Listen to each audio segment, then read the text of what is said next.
two guys and a gal, talking about movies. Two guys and a gal, talking about movies. Two guys and a gal, they're talking about movies. And you know, they are really groovy. Two guys and a gal, talking about movies. Two guys and a gal, talking about movies. Two guys and a gal, they're talking about movies. And we know they are really groovy.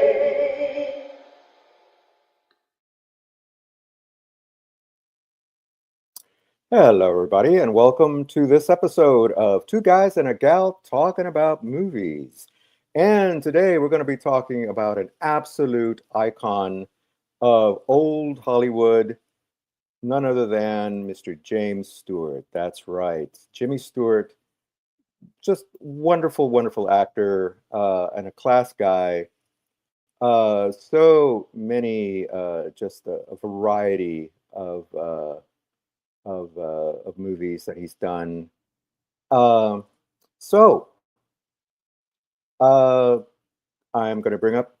Well, before that, Jimmy Stewart came into the world in 1908, and he departed the world in 1997 after a long and storied career where he played all sorts of different characters and all sorts of different movies, different genres, worked with some of the best directors and some of the best actors of his generation.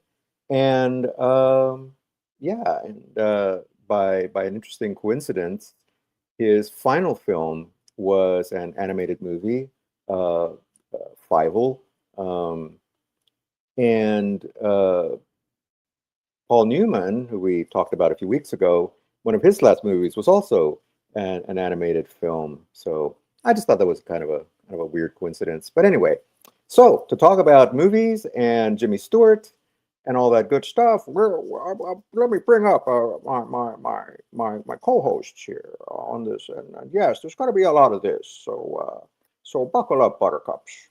And here's Rory Pendon, the man of 1,001 voices. And he's probably going to do a little bit of this too. Now, what kind of impersonator would I be if I didn't do Jimmy Stewart? So, yeah. Well, yeah, exactly. Yeah. And I got my cheesy pose. I didn't have any popcorn, so I got cheesy pose. Yeah. And well, now I got to bring up our gal, Miss Ilana Lang. Hi. I can't Oh. talk nations. I'm dropping out. Oh man! All right. Well, we tried. We said everybody's got to do it. We tried to cajole her into doing a Jimmy Stewart impression, and she bailed on us. But that's fine. Now, in our opening, which we have some AI of us. Lovely song by Diane Marie Cole.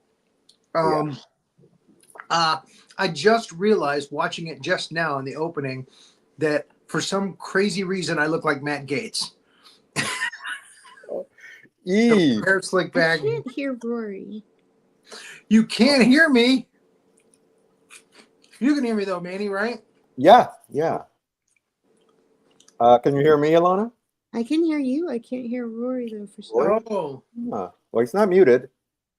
Well, I'm not muted, so there. Yeah. You want to go out and come in? Yeah, I'll do that. Okay. All right. We'll talk about you behind your back before you come in. All right. So while we're waiting for Ilana to return, yeah, so Jimmy Stewart, like I said, just an absolute icon, and she is back. I'm back. Now, he was an everyman. That's what made him popular. It was like he was like the everyday guy. Mhm. However, I noticed in his earlier films, and this is probably why he got hired, because he started out doing like comedies. Mm-hmm. Camera adds 10 pounds to you. And he is very tall and very thin in his early movies. And that means he must have been incredibly thin if camera adds 10 pounds to you. Hmm. Yeah, he was pretty lanky, like a lot of stars in that era, in that time. Uh, and also, I forgot to mention, one of the biggest things about him as well, not just his acting, but he was a bona fide war hero as well. Yeah. He, Yes. when Yes. World War II began, he didn't hesitate. He joined the service, Hmm. joined the Air Force, actually flew bombing missions uh, during the war, and then he came back.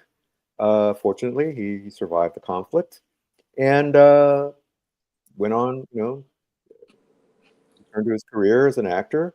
And I think that's where things started to change, where he started taking more serious roles after that, you Yeah. know, instead of the lighter sort of, as Rory said, some of the comedy, more comedic Um, roles that he was doing. we'll talk about that a little later on when we're talking about our picks. Yeah. That actually And kind of goes in with one of the picks. Um, you mentioned Fievel being his last. It was a cartoon voiceover role. I think it was Five O Goes West, if I remember Yeah, correctly. Fievel Goes West, and I just think it was funny that Spielberg at the time was the producer on that film. I think it was Don Bluth that did the Hmm. animation.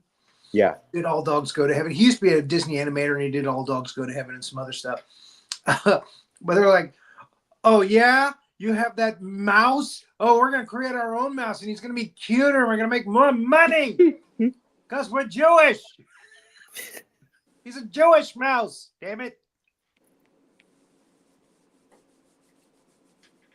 Yeah. I just had to point that out. Yeah. Yeah. Yeah. Well, Don Bluth, like you said, he was a Disney animator, but he felt very constrained by a lot of the rules and said, you know what, I'm going to go on my own. And he did, All Dogs Go to Heaven, the Fievel movies, and one of my favorites, The Secret of Nim, which is just a freaking dark cartoon. But anyway, we're not here to talk about Don Bluth. We're here to talk about Jimmy Stewart, Well, a Jimmy show. Stewart, Yeah, Jimmy Stewart. And so to kick us off, Ilana, what is your first pick? What is your number one in your list? My number one is Anatomy of a Murder from 1959, an Otto Preminger movie. And I just really love courtroom dramas. And it was very interesting and fun, which is interesting. And Well, it's a courtroom drama, and you like that. yeah, but I mean, it was like entertaining, and it was not just in the like obsessed with courtrooms type thing, but like it was actually it was a very entertaining movie on a lot of different levels. I've never seen it before. I'm surprised I missed it. Apparently, they use it to teach, trial skills, and The yeah, way I they missed that introduce the one. characters in that, it's kind of like film noir. It's like, Yeah, but again, it's a courtroom drama. and Mhm. there's some like sincerity. There's such a sincerity about Jimmy Stewart, and Mhm. I just really like him. And okay, I'm watching a courtroom drama, which I love, and I'm watching his antics in the courtroom. And they actually did, like, a lot of times I have a difficult time watching courtroom dramas that are not documentaries, but this was very entertaining, and I feel like they did their research, so I really liked it. Mhm. Oh, good, good. Wasn't Yeah, it? absolutely. Yeah. Rory, what's your number one? Hands down, it's his breakout film role. It's him and Frank Capra. Mr. Smith Goes to Washington. Yeah, okay. I love his role in that. I love how he transforms throughout the movie, becomes who he becomes. I love its take on politics. Um, it's even more so today. People should watch that movie today. Hmm. Oh yeah, yeah. Given Um, given all the shenanigans that are going on, yeah, absolutely. I might uh, watch it today. I've never seen it before, actually. It's wonderful. It's an absolutely delightful film. He's so bumbling and nervous in the beginning when he first gets to Washington, and And then he's they smooth. bring him in because they think he's going to be easy to control. Mm-hmm. And then, yeah, he progresses into Sounds good. what he becomes. Yeah, and it's Yeah. wonderful. Yeah. And An just honest one of, man in Washington. yeah, one I of find the great performers. There's a slew of great performers in it. Guy Kiwi, Eugene Paulette, who I love in everything he does. Claude Rains, just a wonderful cast. mhm.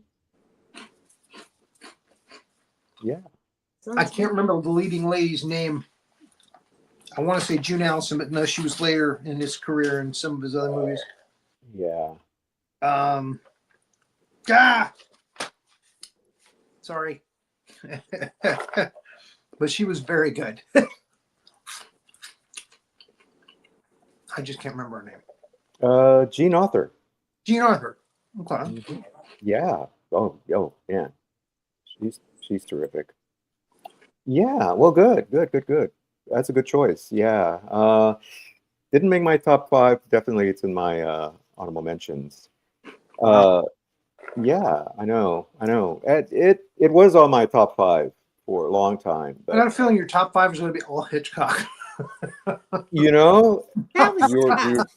you're That you're was not too really far. tough. You're not too far. Actually, the way I came up, I'll tell you, the way I came up with my top five was because he did so many of, like, he did so many Hitchcock movies, he did so many westerns, so many dramas, and so on and so forth, and comedies. I thought I'm going to pick one that I feel is kind of representative of all those movies. Oh, Okay. that'll be interesting. So that was my criteria uh, for choosing. And interestingly enough, I went in a slightly different direction with my number one. My number one is Harvey, which of course I saw it years and years ago, and then I rewatched it, and I realized, even though it's funny as heck, the basic story is really about Yeah. a functioning alcoholic. That's Yeah. who Who Elwood just E. lost Dowd, a parent. who just thought, he's dealing Yeah. with this unresolved trauma, uh, a sort of PTSD kind of.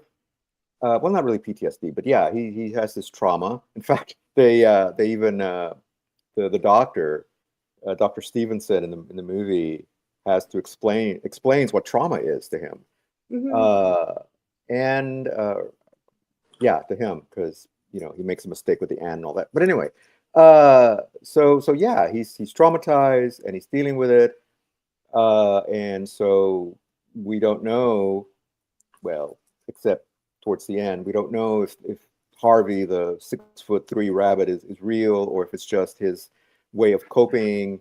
Uh, and of course, the drinking, which they don't ever show him just, flat out drunk, but that's what it is. Well, and And he's and always so charming he's that always so charming and yeah. cheerful, smile.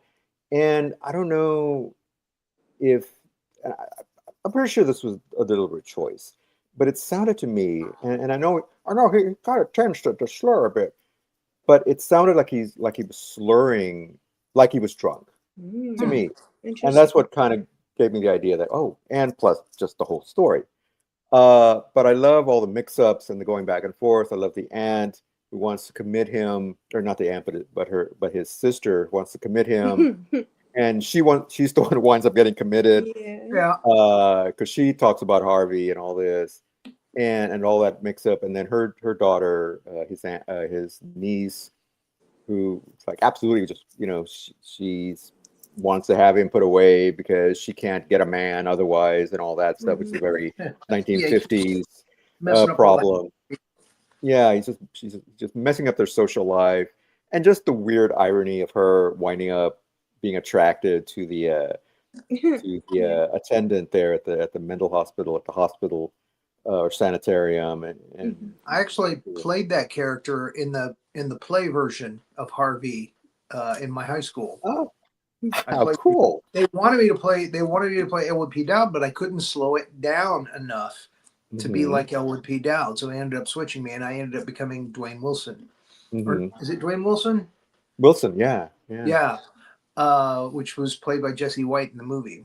And I yeah, didn't do it like I did it with a New York accent, but and everybody liked it. But yeah, it was just a better fit yeah, yeah. for my So age. anyway, I just wanted to start with something light and something just it's a delightful movie. If you haven't seen Harvey, and you It want to is. laugh, and you just want to see Stewart just having fun. Because he had fun with this role.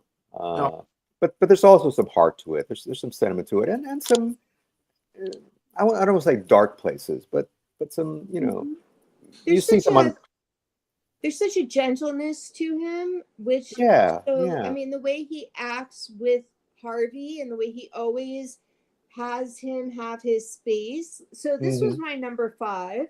Okay. Um, it's my and number I 4. actually did see it as a response to trauma. Yeah. And it was the first time I had seen it somehow. And so I thought it was kind of sad and beautiful, but I Hmm. thought, I mean, I'm Jewish, so we're very much of the mind that you laugh through the pain. And, Hmm. you know, I I thought it was interesting that everybody had the trauma. You know what I mean? Like the Hmm. sister knows so much about Harvey because she is experiencing the same huge trauma too, Right. Yeah. and it was just very touching. And Hmm. yeah, this was my number five. And honestly, like, how do you put these in order? I have no clue. I just kind of randomly was like, okay, I love courtroom drama, so that'll be number one. And then Vertigo is like my do or die, so that has to be number. Like, I don't know. He's an amazing Well, actor, and yeah. there's so Yeah. much. His performance is so multifaceted. Oh, yeah, yeah, yeah. Okay, well then let's move on to your number two then, Alana. So that my number two is Vertigo, and I don't know, I've just loved it from the time I saw it when I was young, and Hmm. it's a very powerful movie, and it's very, to me, like that is Jimmy Stewart. Hmm. And it was, I liked watching it because I've watched it so many times that it was fun watching it at this point in my life, and Hmm. just noticing certain things. Like Jimmy Stewart can be really scary at times.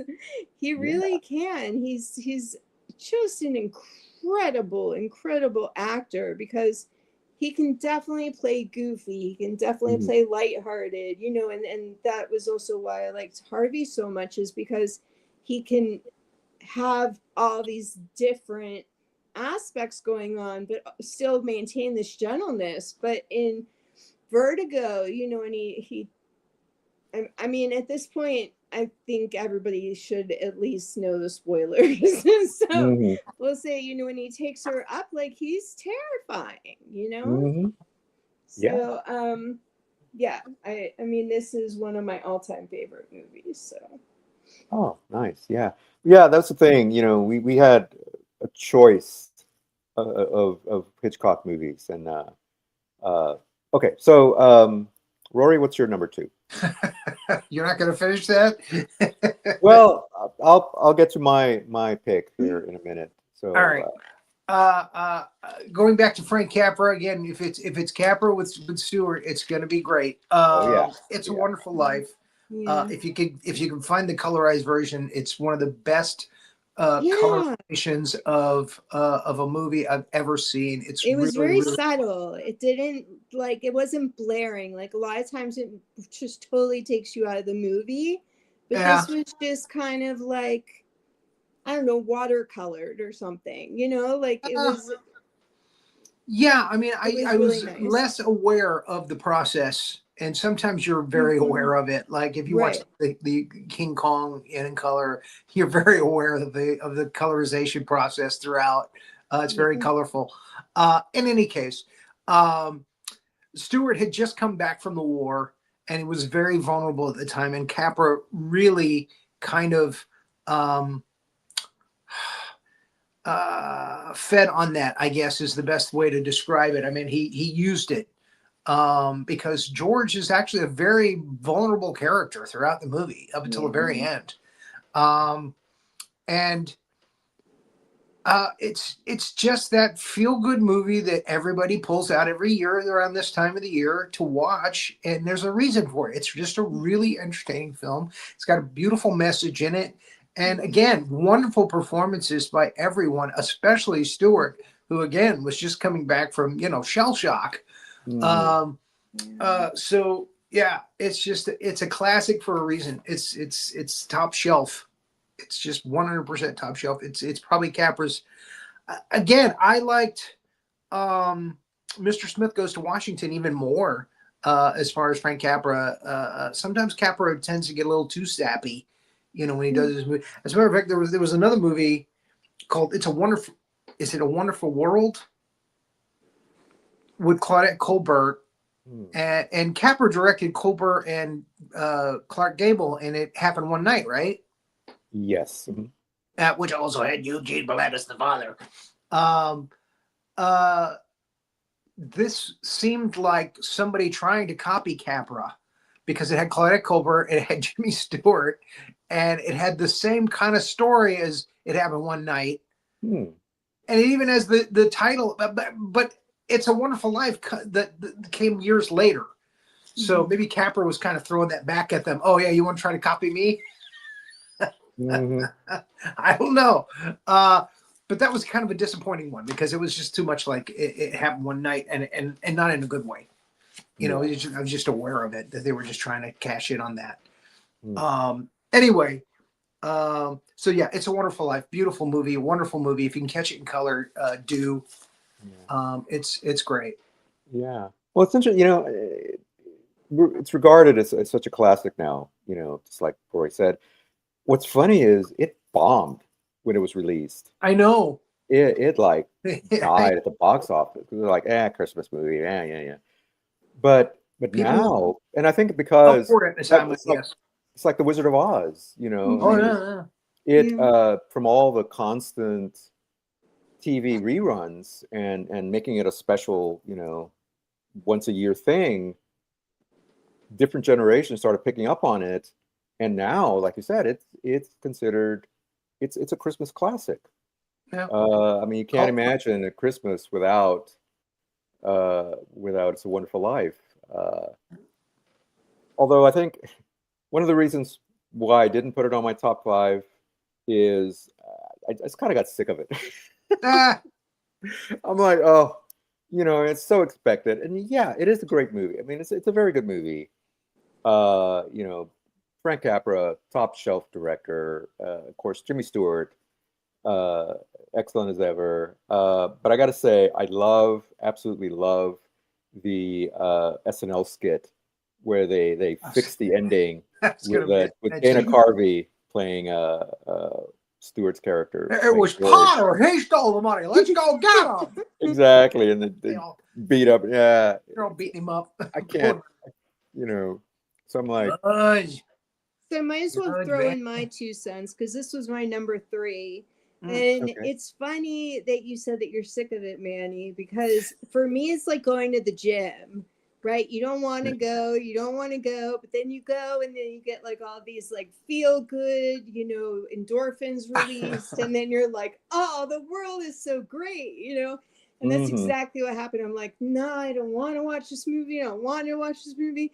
And by the end, I'm like, ugly crying. Like, oh my God, it's so, every time a bell rings, an angel gets his wings. It's so funny, but it really is you're a absolutely beautiful right. movie. If you can force yourself to watch it yet again, it's totally worth it. Oh yeah. But Yeah. yeah, it's hard to get yourself to sit there. I think Same it's here. like I've 2 seen it so hours and many 40 times, but minutes when I or watched something. it this week, it was very fresh to me. It was just like, Yeah. oh, well, this is nice. Yeah. Well, I'm gonna have to track down the color version and Yeah, watch that it was nice. The color and version, get over my, very, very my nice. prejudice here. It's not a prejudice. It's just, you know, like I said, I've seen it like Roy. I've seen Yeah. it so many And I times, think and that's after a why it's while, like it's like, dim for me. Again, I don't have any debate in my mind with this. Some people just decided to go the cheaper route and do it in black and white because that's what everybody else was doing at the time. And these films could have been in color. Now, some people go, oh, no, it's art. It's black and white for a reason. It's art. That's not true of everything. Okay, maybe a few films like, what was the one with Paul Yeah, Muni? well, sometimes it's a Scarface, choice. original Scarface with Paul Muni. That was supposed to be in black and white. Oh, what was it? I just saw a movie recently that could only have worked in black and white. I can't remember what it was. But yeah, sometimes it's a necessary decision. oh yeah. Well, more recent would. movies are have to be, you know, Yeah. it is a artistic decision because yeah, But again, like we color were is talking about, sometimes, you know, it's like it looks almost like they're hanging out in like a neon area and it's ridiculous. And this was really just like somebody kind of just stroked, you know, the colors and just kind of, you know, lit up the place a little. And it really, I think it it would was have beautiful. helped if they had done a better job with the colorization on a lot of them. Yeah. I admit to that, but I do like watching King Kong in color because I think it could have been made in color if they could afford it at that time for a cheap monster movie. You know, in that time, the 33. 1933. Yeah, the color process was very, very new at the time. Yeah, Yeah. so and very expensive. So yeah, it was a lot of it was an economic decision. The mystery of the how the mystery of the wax museum with Lionel Atwill was one of the first ones. It was like early 30s.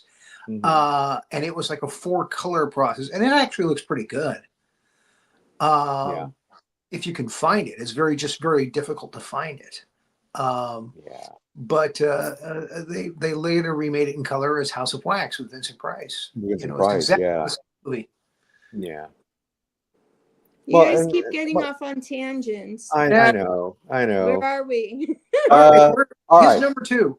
So my number 2 is a Hitchcock movie, and it's I think one of his best, and certainly one of the best with Jimmy Stewart, and it's Rope. Yes. Yeah. I mean, I had my choice. You know, Yeah. not high anxiety. That was the parody.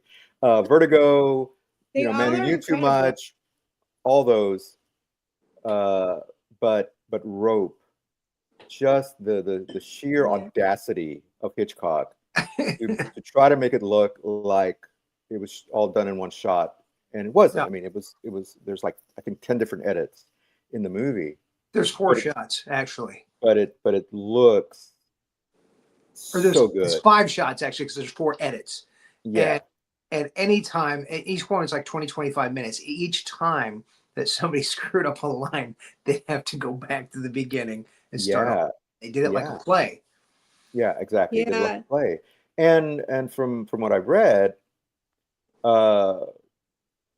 Jimmy or James, well, let's call him Jimmy. Jimmy Jimmy yeah. Stewart wasn't particularly happy with the movie. He thought it was like, yeah, that you know, he said that the camera got more attention and more rehearsal time than the actors did, you know, and he thought, oh, this is not going to work. And of course, it's gone on to become a absolute classic. Yeah. And yeah, I mean, it is what I would call a tour de force. And I think Stewart's performance was excellent in that as the professor who kind of solves the mystery and really kind of kicks off the plot, even though because the 2 guys who murder the other guy were influenced by him talking about Nietzsche and the Superman and all that stuff, Right. and decide, well, we're going to get away with the perfect murder because we're superior people, and on all that stuff. So yeah, just the psychological drama of it is and the tension that he builds and just to be able to do it all in one room, basically, you know, that's to me why it ranks so highly as both a Stewart movie and a Hitchcock movie. So anyway, so that was my number two. So Alana, what's your number Okay, three? so I already Oh, you said it was mentioned that my number three was It's a Wonderful Life. It's a Wonderful Life, right? Yeah. Yes. Yeah. All right. So let's move on to number Okay, four. I want to bring up something about Rope though, Oh, okay. because Yeah. I had actually somehow missed it again. I don't know. And so this weekend was the first time I'd ever seen it. And honestly, all the Hitchcock movies are brilliant. So how do you pick? You know, I pick Vertigo because I Exactly. saw it Yeah. when I was a child. I loved it, you know? So like I put Rope down as an honorable mention, totally random. It was genius, especially because I've had those exact same conversations when I was in college, except for we didn't kill anybody. You know, so it's just Not really. so incredible. And you know, the way they talk so pretentious, but then when it comes down to it, he's just appalled by what he's been teaching them. And it's like, I can't believe that you actually took that as, you know, a suggestion. And I loved every second of it because, again, that's, you know, something that I love about Hitchcock is all the mind games.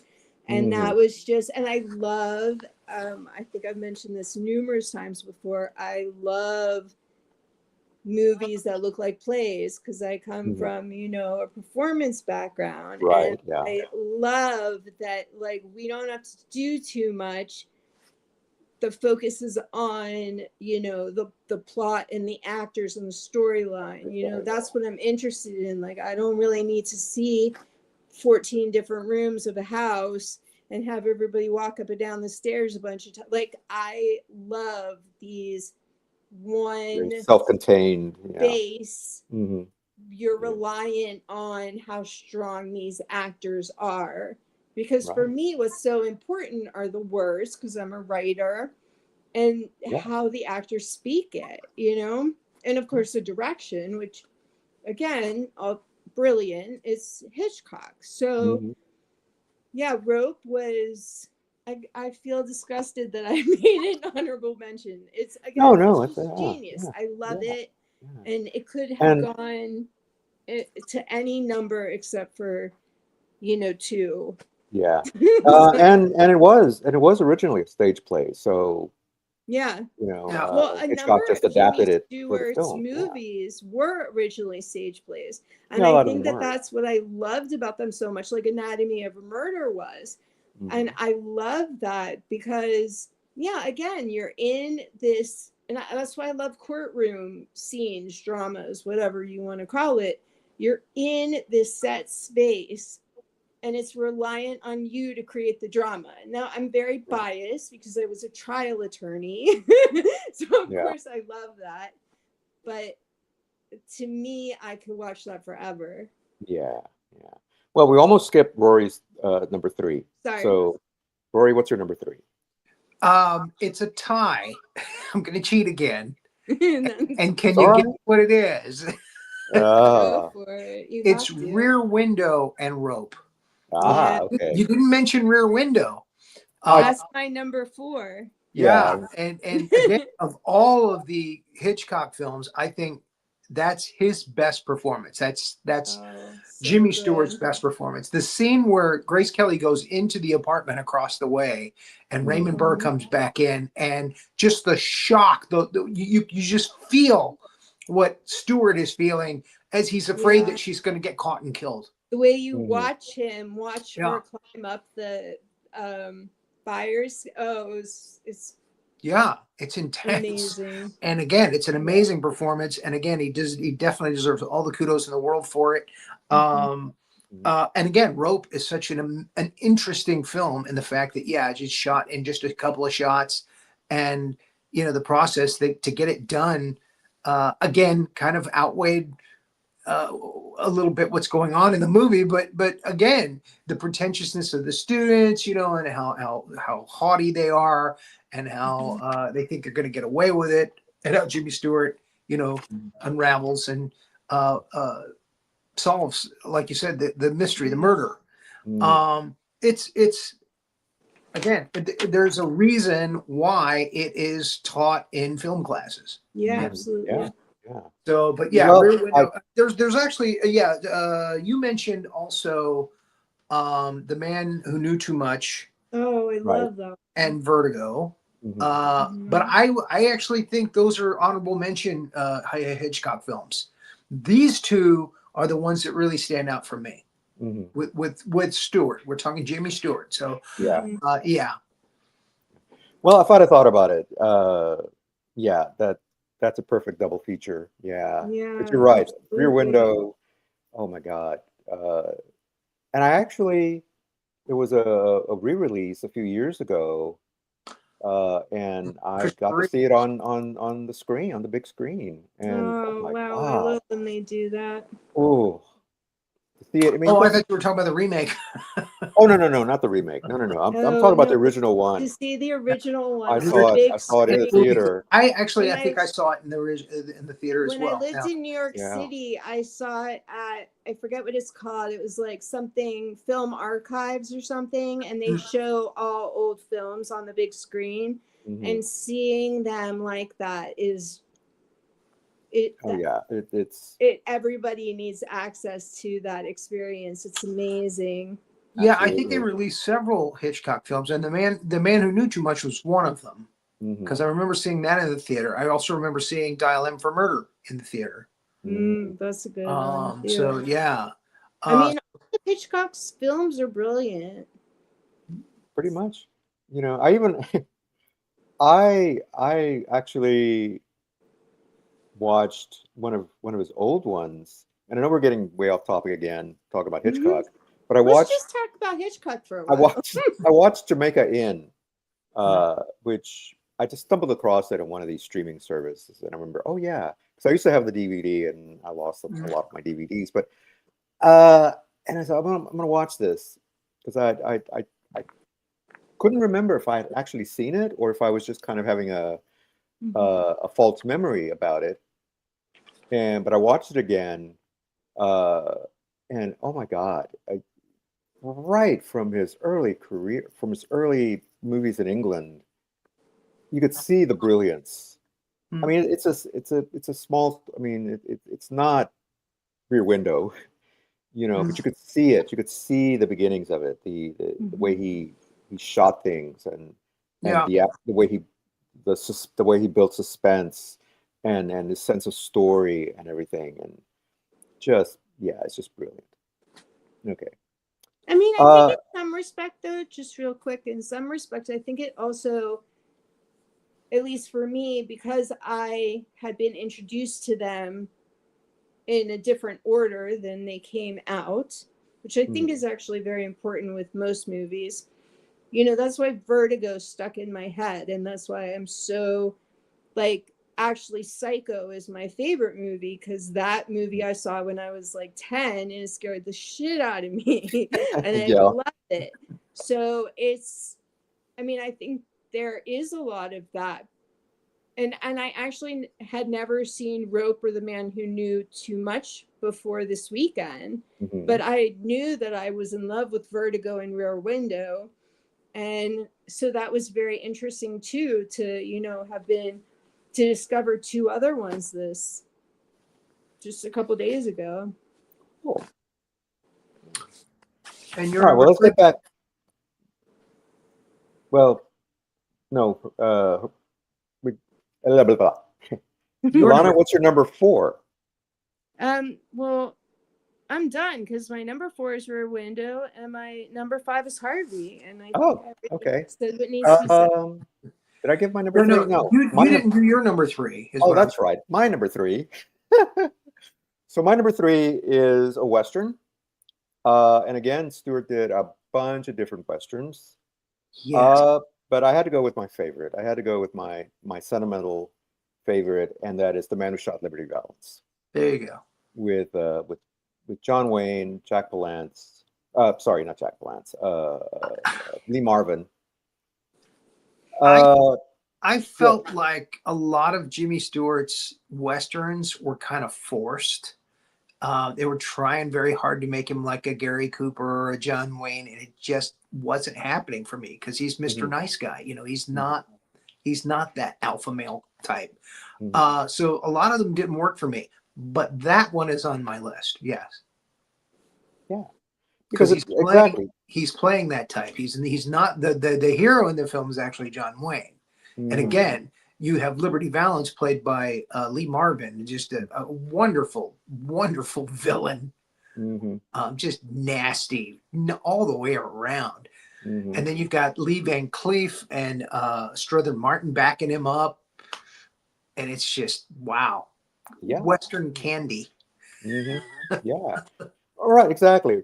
And that's one of the reasons why, besides just I love this movie, is yeah, Stewart gets to play Stewart. He plays that, the nice guy, Mm. the In the intellect, West. the intellectual in the West, the lawyer, the guy who wants Yeah, to be a lawyer, trying to bring some law and order into this rowdy land. And you know, and of course John Wayne's John Wayne. But yeah, Lee Marvin yeah.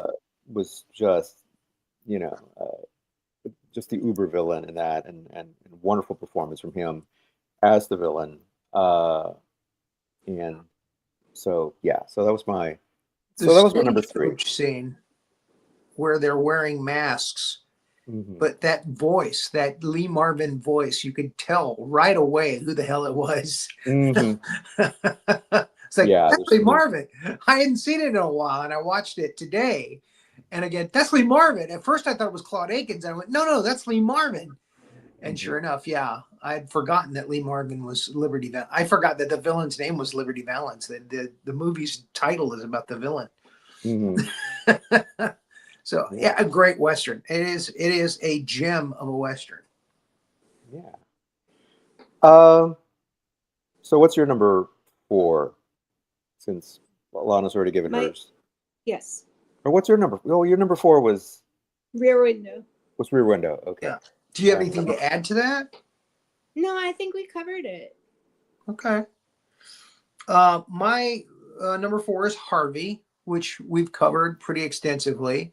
yeah. I do want to point out that his sister in that, um, she was known for playing those types of characters. She's also one of the sisters, crazy sisters in Arsenic and Old Lace. Arsenic and Old Lace. That's right. Yeah. Yeah. That's right. Um, Okay, that makes sense. Now I know why she looked familiar. yeah, that's it. Because you've seen Arsenic and Old Lace, I guess. Okay, yeah, I have. I, One you of my know, I favorite. loved her. I loved her character in that, Mhm. in Harvey, the sort of slightly flustered, flighty, old school woman. Oh dear, oh my. It's just funny. It's just really funny. But she really has Uh, the duality going on too, because on the one mhm, hand, she's like that, and she's like, oh, what is it? Her daughter, her whatever, is never going to mhm, get married, blah, blah, blah. Like, mhm, give me a break. And then on the other hand, she's like talking about Harvey. So mhm.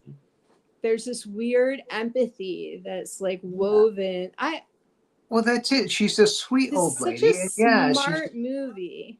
yeah. And these movies were done like 8 years apart, but evidently, And I think whoever this directed movie this one doesn't get enough credit. I mean, I haven't seen it before, but I've heard Mhm, about it before. But I think, and maybe people just didn't think about it on that level before. And maybe now people are talking more about these things, and so that's why I can see it on this level now. mhm. But it really is a very intelligent, emotionally intelligent movie, Mhm. especially for its time, and the Yeah. characters are very multifaceted. Mhm. The actress's name is Josephine Hull. Right. She is. So she was annoying. Too funny. But I think it Also, was her I want to point character out was that annoying. Jack Carson was in a lot of Jimmy Stewart's movies. He usually plays a supporting character. Mm. And ironically, he was the police officer who was trying to be a playwright in Arsenic and Old Lace. So again, Ah, you know, it all comes full circle. Oh yeah. yeah. Okay. So my number 4 is the Philadelphia Story. Mm. And Love that. now I know That's an that interesting pick. it's really more Mhm. Cary Grant and Catherine Hepburn. Catherine Catherine Hepburn. And it was Yeah. one of the Catherine Hepburn's movie. And Yeah. but Stewart played such a wonderful character in that, as the everyman sort of commentator, and it's very much about class, and Stewart playing kind of the proletariat character, kind of making a commentary about just how nuts the rich people are, and all their petty little struggles or squabbles, and I just enjoy this movie. I think it's a great movie. uh and yeah, I like Stewart's performance. I know he's not the star of the movie. I know he doesn't appear in it that much, but I thought, and yeah, now that I think about it, Mr. Smith Goes to Washington probably should have been there instead. But I went with a sentimental choice, and by golly, Mr. Smith Goes to Washington. I'm exactly, yeah, exactly. And so, but He's trying You to know, create a boys' camp.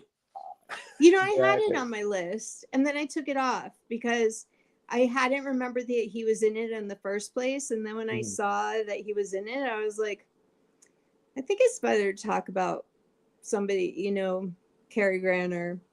But I Yeah. love the movie. The movie, I love that movie. Well, we talked about it when we did when we talked about Katharine Hepburn and Okay, her movies, and so it came up then. good. Yeah, Uh, I'll say I recommend it. but anyway, so that was my number 4. And Rory, what was your number 5? Man Who Shot Liberty Valance. Oh, that's right. Yeah. Okay. Yeah. Again, it is his best Western performance. There are others that I put on my honorable mention list just to mention certain things about the Westerns that were kind of weird. Okay. Like, this movie makes no freaking sense at all, or oh my Yeah. God, it's a Western with Shelley Winters. Oh yeah. So it deserves an honorable mention. Let me. Yeah. Okay. All right. Well, then let me wrap it up with my number 5, which nobody has mentioned, and it is just one of my absolute favorite movies. But I didn't want to rank it higher because the other ones I think were better. But it's actually one of the few action movies that Stewart did, and it's The Flight of the Phoenix. And it's just a terrific movie. Rory looked confused. I didn't even know he was in that. Yes. Watched Jimmy He, Stewart movies this week. I had no idea that he was in that movie. I didn't yes. see that. Yeah, Yes. Like- I mean, it's a huge cast. Well, not a huge cast, but it's a big cast. But no. Jimmy Stewart, absolute star in that. And it's about this plane that he's the pilot of the plane, and he's carrying different. It's like a little passenger plane flying over the Sahara. Gets into a dust storm and winds up crashing. So it's basically a story of survival, as of these men trying to figure out. And Hardy Kruger, wonderful German actor, plays a airplane designer who comes up with this crazy idea of salvaging parts of the plane and making basically a smaller plane for them to fly out of. And of course, Stewart is having none of it. He's like, "Oh, you're crazy. Oh, it's impossible." And it's Jimmy Stewart. It's Hardy Kruger. Richard Attenborough is in this movie. George Kennedy is in this movie. When did it come out? Peter Firth is in the movie. 1965, I believe. 65. Okay. Yeah. Now there was a remake with Dennis Quaid in, I believe, the 90s. I think I saw that. So that's the one I'm thinking of, is 90s. Yeah. Yeah. No. What? Go back and watch the original one. Now Whatever happened to and Dennis the only Quaid? reason that it didn't rank higher is there are places where it does kind of drag a little. It starts to drag. It's like, okay, let's get on with the story. And some of the characters don't really get enough to do. But overall, it's a terrific story. It's a very human story about these guys caught in this horrible situation, trying to get out of it. And there's this great twist with one of the characters that you really don't see coming. So anyway, if you get a chance, I highly recommend it. Go watch this movie, Flight of the Phoenix. Okay. Yeah, there's a lot of other actors that there's some French actors, Italian actors that I don't remember their names right offhand. But yeah, it's a good movie. So that's my number 5. So are we ready to recommend our documentary? Well, let's do our honorable mentions first. Oh, Yeah. of course. So, Alana, your honorable mentions, if you have some.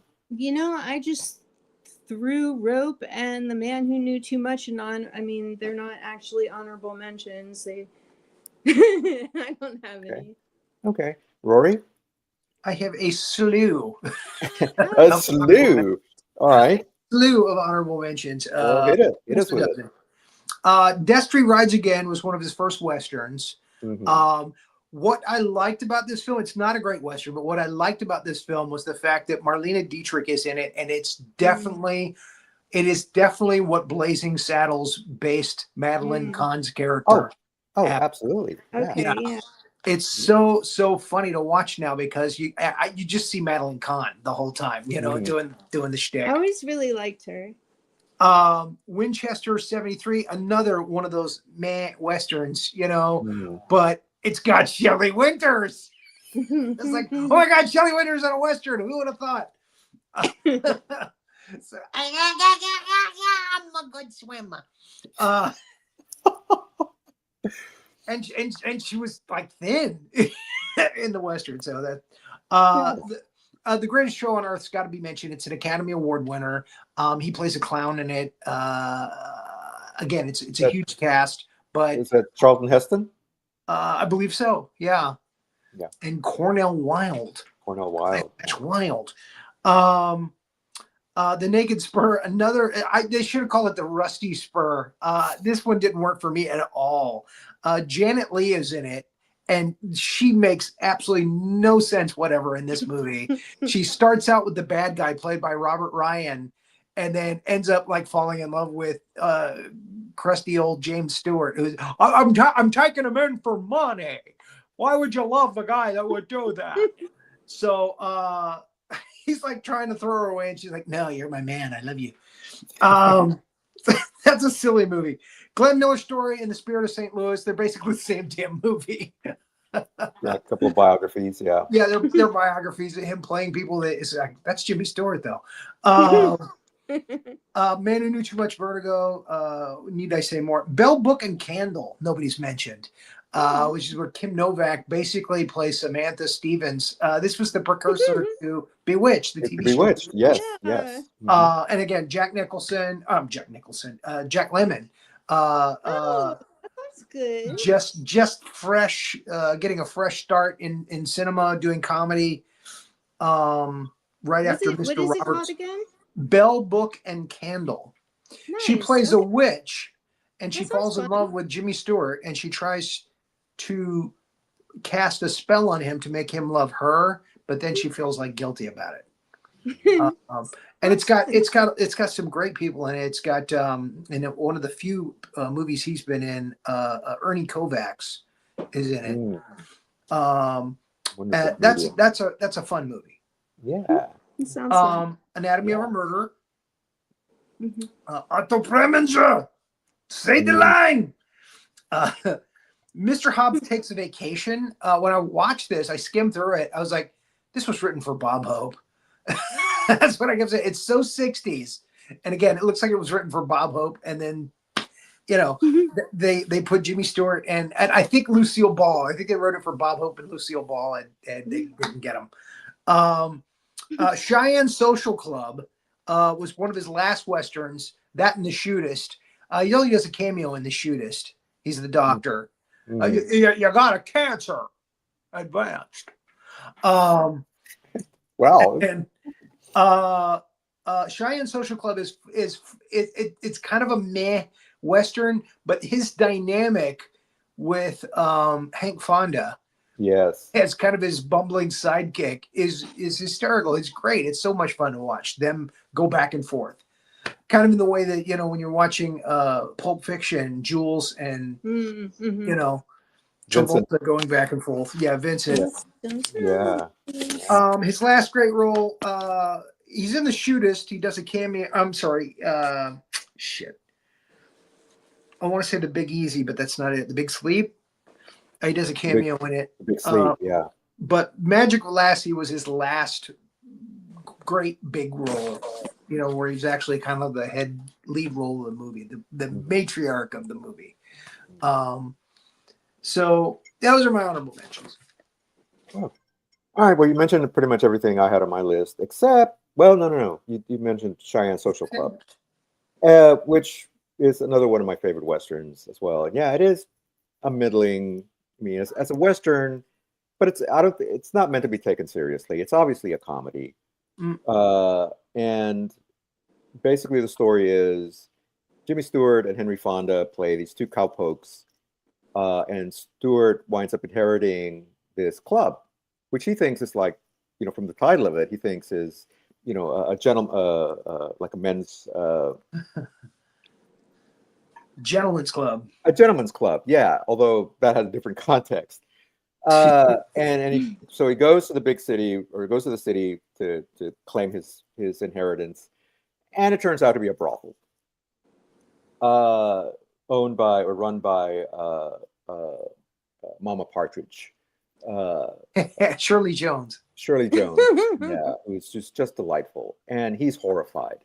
He's like, "Oh my God, this is not what I want to be running. You know, this is not respectable and everything." And at first, he's trying everything to get rid of it, or you know, pawn it off on somebody. Meanwhile, Fonda, his buddy, is just availing himself of all the ladies. And yeah, it's silly. It's a silly movie, but it's a lot of fun.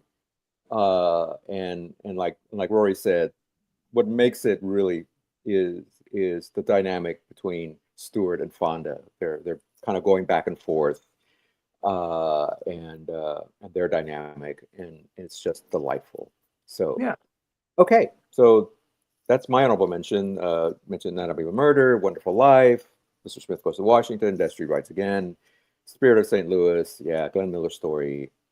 We didn't mention Airport 77, and for good reason. I had it, and I just ran out of time, and I didn't watch it, and I felt he would probably be a cameo in it anyway. Yeah. It's just one of those disaster movies. Let's grab a bunch of people, bunch of, you know, names. Throw them out. I think was it Arlena Dietrich or Tallulah Bankhead was in one of these movies as well. It wasn't Tallulah Bankhead. She passed in the 60s. Yeah, so might have been. I don't know.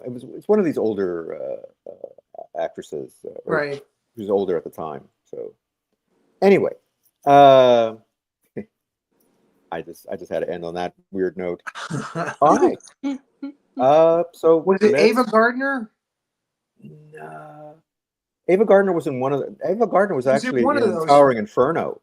She was in the Towering Inferno. I thought she was in one of those airplane movies too. So anyway, She I didn't might have watch it. been. I just ran out of time. And I was like, you know, he's I actually I should be ashamed to say this, but I'm not.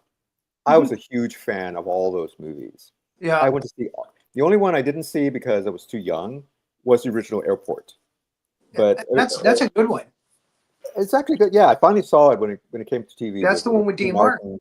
Dean Martin, is it Rod Steiger? No, Lee Van Heflin was the Mad Bomber, if I remember correctly. But yeah, that one kind of kicked off, and then all the airport movies after that, which just got sillier and sillier.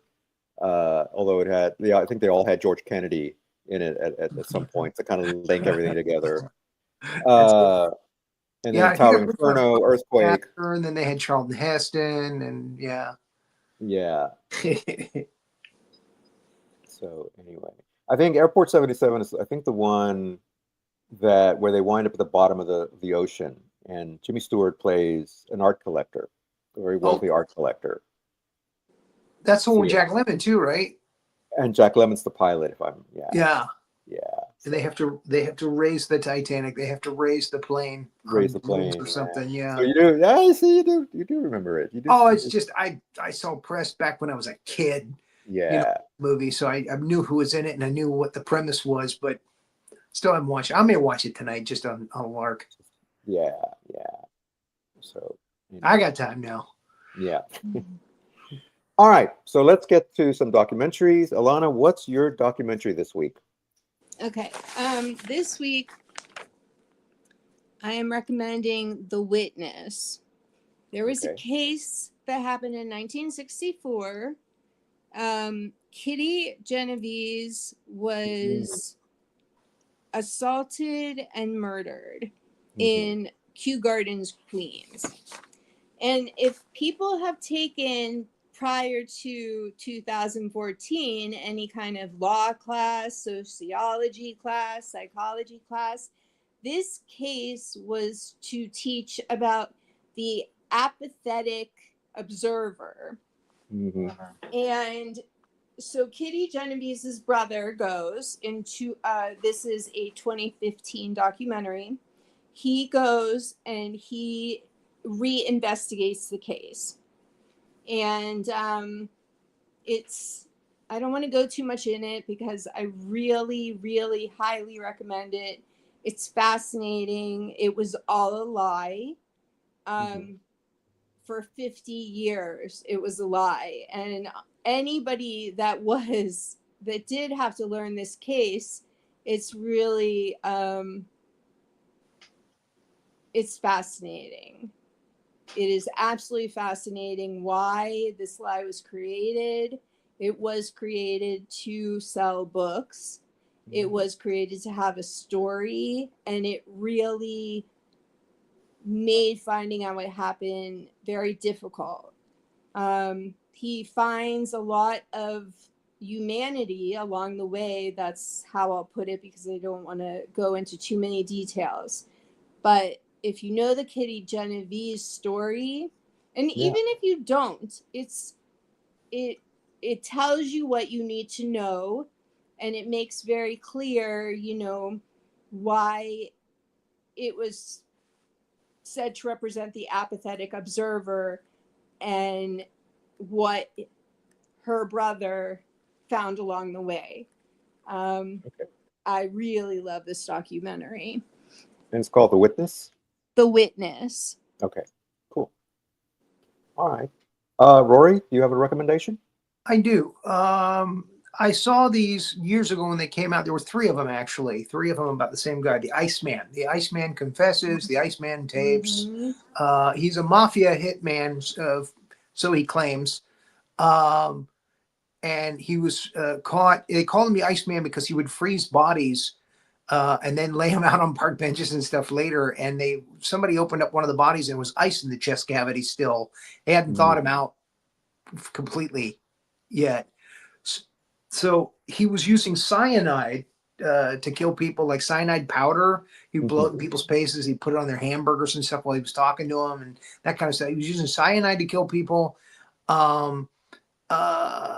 eventually he got caught by a sting operation where, he was bragging about, who he's killed and stuff like that. And they brought him in. And his name is Richard Kuklinski. Mhm. And his family had no idea he was working for the mob as an enforcer. He was actually an enforcer. But he fancied himself as being a hitman because he killed a lot of people, and bragged about it. He was a sociopath, to be sure. But at the end of one of I can't remember which one it was, but at the end of one of them, yeah, he gets upset and starts to cry because he realizes that he let his family down. And that was the one thing he didn't want to do, was he didn't want his family to find out about what he was doing. Find out who he was. And what's David Ogden Stiers. If they had ever done a live movie of this, and I think they did actually, but they cast somebody else. David Ogden Stiers, he is a dead ringer for this guy. The guy that played Charles Emerson Winchester on MASH. Mm-hmm. He's done a lot of stuff, but yeah, those are really, really fascinating documentaries with interviews with him, Kuklinski. And then, they show, like in recreations and stuff, supposedly what he did. If he was telling the truth, there's no way of knowing if he's telling the truth or not. I mean, some things were confirmed, but there's a lot that wasn't. Okay. So, yeah. So those are cool. The Iceman, just look him up. The Iceman. Okay. Well, I good. second the recommendation on those movies. There's also another one. I don't know if you saw it or not, Rory, that where his daughter is specifically talking about being his daughter, and that was very fascinating as well. I haven't seen that one. I can't remember if it's one of the series that they do or if it's a separate one. But I'm sure if you put it into Google, I know that the 3 documentaries that I'm talking about were done by the same psychologist who interviewed him and got him to, tell his story. Yeah, this one. And he would have done more, but the guy died in prison. Right. I think this one is just I think maybe he was already dead. I think that this is his daughter talking about they decided to talk to his family. His daughter. So, yeah, I recommend the ones that you're recommending. Plus, that one was really interesting too. Okay. Well, my recommendation is a documentary called Lost Souls. Wait, hold on. It's a long title. Okay. Lost Souls, The Doomed Journey of Richard Stanley's The Island of Dr. Moreau. This is, we talked about Apocalypse Now and the making of the documentary about that. Right. About that movie. And this one is kind of a companion piece to that. It's about the making of the Island of Dr. Moreau with Marlon Brando. And Val Kilmer. And why it turned out to be such a train wreck. Mainly because Richard Stanley, the director, was nuts. Oh wow! It was pretty much certifiable. And and he wound up getting fired halfway through the movie. But he never left. He got kicked off the movie, but he kept coming back on set and still kind of behind the scenes doing this and that. And I think Brando wound up actually directing the rest of the movie, which is why he pretty much just did whatever the hell he wanted and wore this weird white makeup and this bonnet looking thing. And Val Kilmer was, I think, stoned for most of it. It was just crazy. It's just craziness. But Lost Souls, if you want to see, I might want to see this. Yeah. Well, yeah, if you want to see a documentary, because that was a train wreck of a film. About that sounds fun. Just how wrong a movie can go. Wow. And the people behind it. It's a great documentary. So Lost Souls. Okay. The doomed journey of Richard Stanley's. I'm gonna find that. That sounds great. I'm writing it down. All right. Yeah. Yeah. All right. Well, thank you, Rory, and thank you, Alana, Thank for another you. wonderful episode. Thank you. And I actually have no idea who we're doing next. So, Hello. Okay. uh, We'll wing so it. if you will bear with me for just a second here. It's Humphrey Bogart. No, we've already done him, haven't we? No, we've already done Bogart. All right. Why can't I open this? Can I recommend one? You may. You certainly may. Yeah. Have we done Drew Barrymore yet? No, we have not. That might be fun. That might be interesting. Yeah. Yeah. Well, let me see what my official. I Okay. hope we can do Drew Barrymore. Oh, Drew Barrymore. So yeah, well, she's had quite a lengthy career as well. For Just as a child actor. child actors, exactly. Yeah. Well, and then she actually did a number of Stephen King movies. Those are good, and I really am in the mood to watch Boys on the Side, so that's why I want. That's why I picked Boys it. on the Side. Charlie's Angels. I love you go. that movie. She's Yeah. my age, so that's why I think I like her so much. Like I hated E.T., but other than that, I grew up with her basically. Okay. And And the when Adam she did Sandler film. Charlie's Angels, like that was my favorite movie. That was my favorite TV show ever. All right. Well, Batman and Robin. my original plan, or the person that I had up next, was Susan Sarandon. Oh, we can do her. So, we want to do Sarandon, and we'll Yeah. save Drew for another time. Sounds good. Okay. So next week, or not next week, but a week after next, Week after next. Right. we will be talking and discussing the films of actress Susan Sarandon. So That's fun. yeah. All right.